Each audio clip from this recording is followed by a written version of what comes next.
पे रेलवे की नौकरी मैंने हासिल की, लेकिन फिर भी मेरा आधा से ज़्यादा सैलरी मूवमेंट के लिए जाती हूँ। मैं गांव-गांव देहातों में जाती हूँ, लोगों को मिशन बताती हूँ। फुले शो बाबा साहब का जो भी मिशन है मैं बताने का काम करती हूँ, क्योंकि मुझे काम करने के लिए कोई भी सरकारी कर्मचारी को रोका नहीं गया है। जैसे सरकारी कर्मचारी जो जहाँ पे काम करता है वहाँ पे यूनियनों में अपने हक के लिए काम तो करता ही है ना, वो सामाजिक काम है, तो बाहर आकर वो समाज के लिए क्यों नहीं काम कर सकता।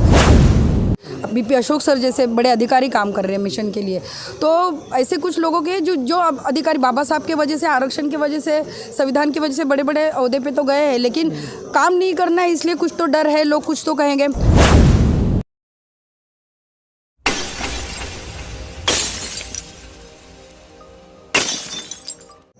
और आप इनको जानते होंगे, लगातार सोशल मीडिया पर इनकी खूब फ़ोटो वायरल हो रही थी चैत्य भूमि की, जहां पर इन्होंने होली को नहीं जलने दिया, वहीं बैठ गए थे। तो हम आज इनसे रूबरू हुए हैं और इनसे परिचय करेंगे। हम भी थोड़ा वाकिफ़ नहीं हैं, लेकिन आज ज़रूर इनसे मुलाकात हुई है तो हम इनको जानेंगे और परिचय भी करेंगे। मैम, सबसे पहले तुम्हारा परिचय। जय भीम सभी साथियों को, नमो बुद्धाय, जय भीम।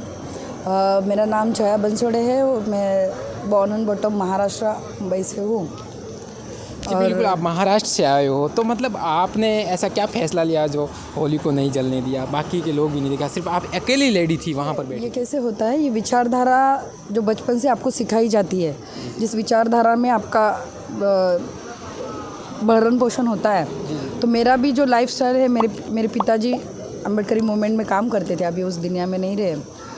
भले मेरी माताजी कम पढ़ी लिखी, मतलब पढ़ी लिखी ही नहीं है, लेकिन मेरे पिताजी को जो बचपन में सीख थी कि बाबा साहब के मिशन के लिए और जो हिंदू रीति रिवाज है, उस जो 22 प्रतिज्ञाएं बाबा साहब ने हमें दी है, उसका हमें पालन कैसे करना है, तो बचपन से वो दिमाग में होता, देखते थे, सीखते थे। और बड़े होने के बाद मूवमेंट में जब हम आए खुद, तो लोग क्या करेंगे इससे पहले कि मुझे क्या करना चाहिए, ये जो बात है वो मेरे दिल में हमेशा ही रहती है। होली का तो एक था, लेकिन उससे पहले भी 6 दिसंबर को जब चैत्य भूमि लोगों के लिए खुली नहीं की जा रही थी, जो 2 साल का कोरोना का काल था, तब चैत्य भूमि लोगों के लिए इस बार भी कहा जा रहा था कि जो मुंबई की महापौर किशोरी पेडनेकर जी, तो उन्होंने मीटिंग रखी थी, सारे कारपोरेटर्स और मुंबई के जो अम्बेडकरी विचारधारा के जो कार्यकर्ता हैं उनकी मीटिंग रखी थी मुंबई का जो मुंबई महानगर पालिका जो है उसमें, और उसमें एक रिजोल्यूशन पास भी किया था कि इस बार भी कोरोना के डर से हम लोग इस बार भी बाबा साहब के जो महापरिनिर्वाण का जो दिवस है उसको हम घर से ही अभिवादन करेंगे, चैत्य भूमि चालू नहीं होगी। तो उस बार भी मैंने सबके सामने आवाज़ उठाया था, वो वीडियो भी बहुत ज़्यादा वायरल हुआ था, जो किशोरी पेडनेकर जी थी और अपने समाज की जो बहुत सारी कारपोरेटर थी, तो मैंने उनको पूछा था कि बाबा साहब हमारे लिए भगवान नहीं है, हम ऐसे मुक्तिदाता है जिनके लिए हम अभिवादन से पूरे देश से लोग आते हैं, और इस बार भी आप जातिवादी करके कोरोना का डर दिखाकर इस बार भी चैत्य भूमि बंद रखोगे, तो हमें ये आपकी बातें ध्यान में आती है। आप हर चीज़ें करते हो, इलेक्शन की रैलियाँ होती है, जो भी त्यौहार होते वो गर्दी में होते हैं, लेकिन बाबा साहब का महापरिनिर्वाण और जयंती आती है तो आपके लिए कोरोना पैदा हो जाता है। तो आप जो कुर्सी पर बैठी हो बाबा साहब की कृपा से बैठी हो, और वो बात उनको लगी थी, और उन्होंने कहा था कि हम लोग चैत्य भूमि इस बार सबके लिए खोल देंगे, और इस बार चैत्य भूमि खुली हुई, तो वो वीडियो भी बहुत ज़्यादा वायरल जी। जब आप वहाँ पर बैठे थे, मैं वहीं की दौर की, क्योंकि आप वहीं से वायरल भी हो और हमें भी पता चला है, लेकिन मैं क्या आपके ऊपर पुलिस FIR भी हुई थी, कंप्लेंट भी, क्या आपको? देखिए, मैं जब पुलिस से आर्गूमेंट कर रही थी, तो हम लोग भी कानून जानने वाले लोग होते हैं, हमने कानून हाथ में लेने वाली ऐसी कोई भी बात वहाँ पे नहीं करी, या फिर कही किसी भी धर्म को ठेस पहुँचे या फिर किसी धर्म को बुरा लगे, ऐसे मैंने कोई बात मेरे लाइव वीडियो में नहीं की थी। और हमें हिस्ट्री हमें पता है कि अम्बेडकरी मूवमेंट के कार्यकर्ता उनके ऊपर झूठे केसेस डाले जाते 353 जैसे, तो ये बातें मुझे पता थी, इसलिए मैंने लाइव रखा था कि आगे जाके पुलिस या फिर प्रशासन कोई भी झूठा आरोप हम पर ना कर पाए या कोई झूठे केसेस हम पर ना डाल पाए।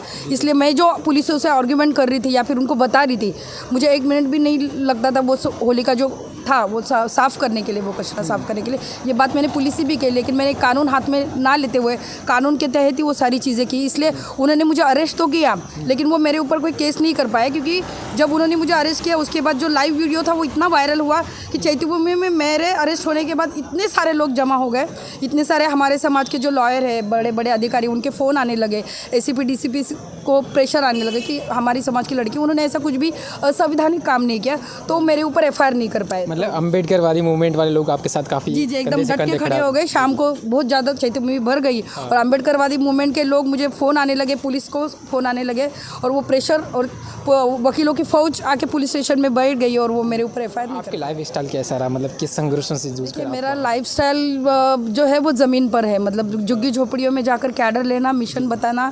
बचपन से मैंने भूख क्या होती है वह मैंने खुद देखा है। मेरी माँ ने जब हमें पाल पोस के बड़ा किया, जो दूसरों के घर में बर्तन मांझकर हमें बड़ा किया, लेकिन भले भूखे पेट रहे लेकिन मोमेंट ज़िंदा रखी।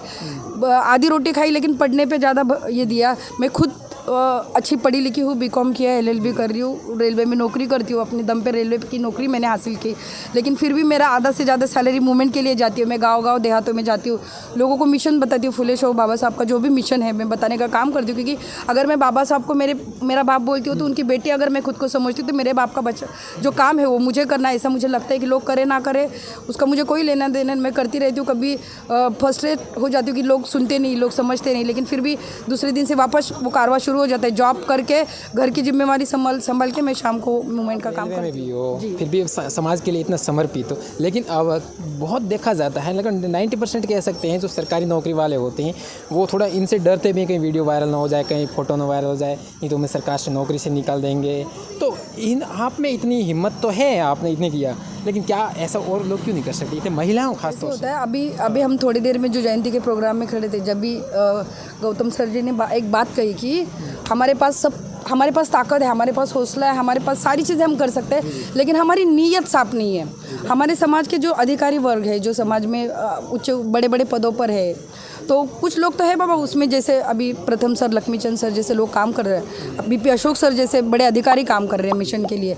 तो ऐसे कुछ लोगों के जो अधिकारी बाबा साहब के वजह से, आरक्षण की वजह से, संविधान की वजह से बड़े बड़े ओहदे पे तो गए हैं, लेकिन काम नहीं करना है, इसलिए कुछ तो डर है, लोग कुछ तो कहेंगे। देखिए, बाबा साहब ने सरकारी कर्मचारी के सिविल कंडक्ट रूल किया है कि आप कोई भी राजनीतिक पार्टी के पदाधिकारी नहीं हो सकते, आप किसी पार्टी को लेकिन सामाजिक काम करने के लिए कोई भी सरकारी कर्मचारी को रोका नहीं गया है। जैसे सरकारी कर्मचारी जो जहाँ पे काम करता है वहाँ पे यूनियनों में अपने हक के लिए काम तो करता ही है ना, वो सामाजिक काम है। तो बाहर आकर वो समाज के लिए क्यों नहीं काम कर सकता? हम किसी व्यवस्था के खिलाफ अगर लड़ रहे हैं तो वो हमारी नैतिक जिम्मेवारी। हम 8 घंटा सरकार के नौकर है, लेकिन 8 घंटे के बाद हम एक व्यक्ति है जो समाज के लिए एक आंसरेबल है।